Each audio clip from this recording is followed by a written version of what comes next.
ಅಯೋಧ್ಯೆಯಲ್ಲಿ ಶ್ರೀರಾಮ ಪ್ರಾಣ ಪ್ರತಿಷ್ಠಾಪನೆ ಕಾರ್ಯ ನಿರ್ವಿಘ್ನವಾಗಿ ನಡೆಯುವಂತಾಗಲಿ ಅಂತ ಬಿಜೆಪಿ ಶಾಸಕ ಉರುಳು ಸೇವೆ ಮಾಡಿದ್ರು.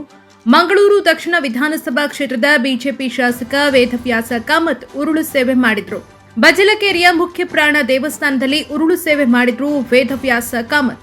ರಾಮ ಮಂದಿರ ನಿರ್ವಿಘ್ನವಾಗಿ ಉದ್ಘಾಟನೆಗೆ ದೇವಸ್ಥಾನದಲ್ಲಿ ವಿಶೇಷ ಸಂಕಲ್ಪವನ್ನ ಮಾಡಿದ್ರು ವೇದವ್ಯಾಸ ಕಾಮತ್.